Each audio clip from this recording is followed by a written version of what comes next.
We are legion. We do not forgive. We do not forget. Expect us.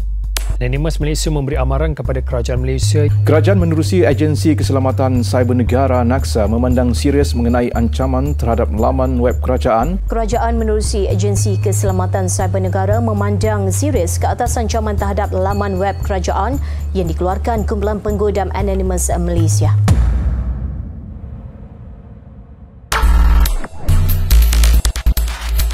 Assalamualaikum guys, welcome back to Carol Series. Setelah 5 tahun menghilang kembali lagi, tapi kali ni atas alasan apa mereka kembali. Okey, sebelum kita pergi dengan lebih detail tentang apa yang Anonymous Malaysia nak buat dekat government Malaysia, Carol akan terangkan dekat korang dulu apa itu Anonymous guys. Untuk pengetahuan korang semua, perkataan Anonymous mula digunakan pada tahun 2003 oleh sebuah website yang bentuknya lebih kepada forum untuk meluahkan idea ataupun perbincangan ataupun perbualan antara user yang ada dekat dalam tu. Carol tak boleh nak expose website tu sebab benda yang ada dekat dalam website tu tak sesuai untuk kita semua guys. So, perkataan Anonymous tu bermaksud tidak diketahui ataupun unknown. Lebih senang nak faham, kita tak tahu siapa dia. Benda tu lebih kepada misteri. Contoh, ada something happen tapi kita tak tahu siapa yang buat benda tu. That's why diorang dikenali dengan nama Anonymous. Dikatakan diorang ni tidak mempunyai ketua, diorang tak ada leader, and diorang ni just an organisation yang cuba untuk melawan sesebuah pemerintahan ataupun sesebuah kerajaan yang di mana kalau diorang rasa apa yang government tu buat tak betul, diorang akan protes dengan menghacking website ataupun sistem kerajaan. Apa yang diorang buat tu sebagai satu tanda yang mereka ni memang tak suka apa yang government tu buat. And dengan cara menghacking adalah salah satu cara untuk menunjukkan yang diorang ni tengah under protest. Diorang tak suka dengan apa yang government tu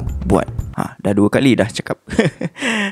Senang je, kalau kita nak kenal Anonymous ni, dia ada 2 ciri je yang bila kita tengok, kita dah tahu dah yang diorang ni daripada Anonymous. Daripada segi diorang punya appearances ataupun penampilan, kalau diorang nak buat video, yang pertama sekali diorang akan memakai topeng Guy Fawkes mask. Kalau korang ada tengok cerita V for Vendetta, sebiji macam tu guys. Yang kedua pula, diorang akan menggunakan voice changes.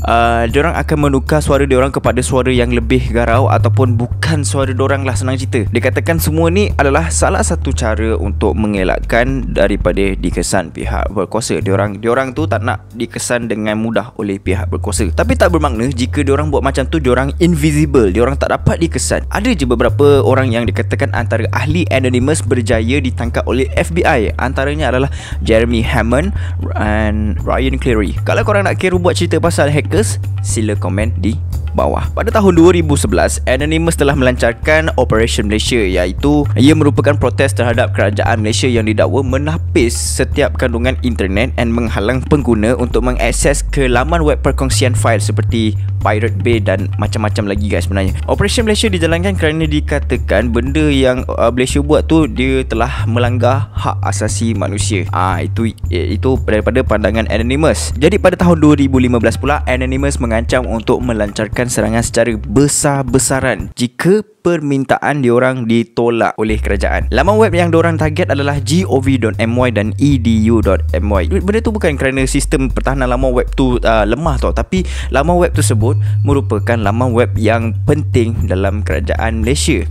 So pada ketika itu, Anonymous mendesak Datuk Seri Najib untuk meletakkan jawatan jika Najib nak mengelakkan daripada serangan cyber ke atas Malaysia berlaku. And diorang mendakwa jika serangan tersebut dilakukan, ianya merupakan serangan cyber yang terbesar dekat dalam dunia. Laman web yang menjadi sasaran diorang adalah yang pertama 1MDB, najibrazak.com, SPRM pun kena, and PDRM pun antara diorang punya target. Menurut kajian yang dilakukan oleh Cyber Security Malaysia, sebanyak 341 serangan diterima oleh laman web kerajaan daripada bulan Januari sehingga Jun 2015. 341 attack guys, banyak tu. Okay, sekarang ni Khairul akan cuba untuk terangkan dekat korang tentang apa yang cuba dilakukan oleh Anonymous Malaysia sekarang ni. Greeting Malaysian. We are Anonymous Malaysia. This is a message to government of Malaysia. Your security system is low. All data may be leaked. This can cause unwanted hackers selling all information. The issue is there have been many cases of all Malaysia data telco has been hacked, more over 46 million until now. Why scam cases continue to rise and what is being done about them. Armed Forces website has been hacked and many more. Cause of government did not support and developer team don't take ownership of their code. They don't actively seek to grow their abilities, they're not curious about new horizons, and they're unwilling to recognize and learn from their mistakes. It had been a long time, we are silent. It's time open your eyes. We are legion. We do not forgive. We do not forget. Expect us.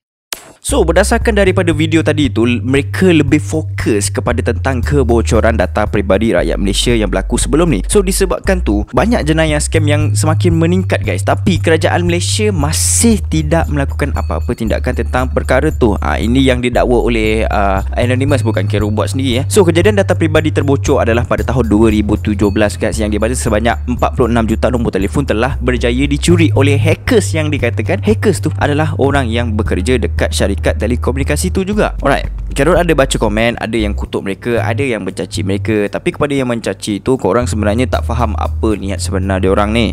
Diorang ni mengugut atas dasar diorang tidak berpuas hati dengan tindakan yang dilakukan oleh kerajaan disebabkan maklumat peribadi rakyat Malaysia berjaya dihack, dan kemudiannya semua maklumat kita tu dijual kepada scammer-scammers dekat luar sana. Bagi Carol lah, niat mereka ni adalah untuk membantu warga negara Malaysia yang asyik kena scam dengan scammer. Kepada yang mencaci dengan tindakan yang dilakukan oleh Anonymous ni, korang semua belum ada yang pernah kena scam dengan scammers lagi. Korang cuba bayangkan, makcik-pakcik yang ada dekat kampung tu yang dah kumpul duit untuk pergi haji, diorang kumpul tu bukan sekejap tau, berpuluh-puluh tahun diorang kumpul duit tu untuk mendapatkan jumlah nak pergi haji. Tiba-tiba pada satu hari diorang mendapat satu panggilan daripada scammers, and then makcik-pakcik tu pun telah berjaya ditipu oleh scammers, and semua duit dia yang nak pergi haji tu dah kena rembat dengan scammers tadi tu. So korang boleh nampak tak? Korang boleh dapat bayangkan tak kesan-kesan benda tu terhadap kita semua? Jalan cerita dia senang je guys. First, hackers godam kita punya maklumat peribadi. Itu yang pertama. Second, bila dia dapat kita punya detail, diorang akan jual kepada scammers. Yang ketiga pula, bila scammers dah dapat detail kita, diorang akan cuba untuk scam kita. Dan yang keempat, diorang dah berjaya tipu duit kita, and kita pun dah habis. So pucuk pangkal dia adalah hacking. Itu adalah apa yang Anonymous Malaysia cuba ketengahkan kepada kita semualah. Tapi guys, Carol bukan nak menyokong apa yang dilakukan oleh Anonymous untuk menyerang kerajaan kita tu. Cuma sebab apa yang dilakukan oleh mereka tu secara terang-terangan salah di sisi undang-undang guys. Tapi daripada segi diorang punya niat tu boleh masuk akal lah. Bukan sikit guys duit rakyat Malaysia yang berjaya di scam oleh scammers tu. Setakat tahun 2020 je Carol bagi tahu korang berdasarkan berita harian sebanyak 914 juta ringgit telah berjaya di scam oleh scammers. Jumlah 914 juta tu bukan sikit guys.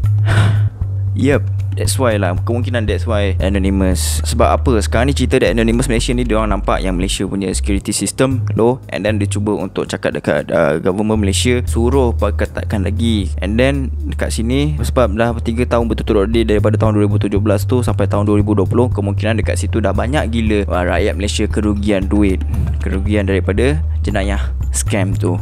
Pucuk pangkal dia korang tahu sendirilah kan. Until next time, see you soon. Assalamualaikum.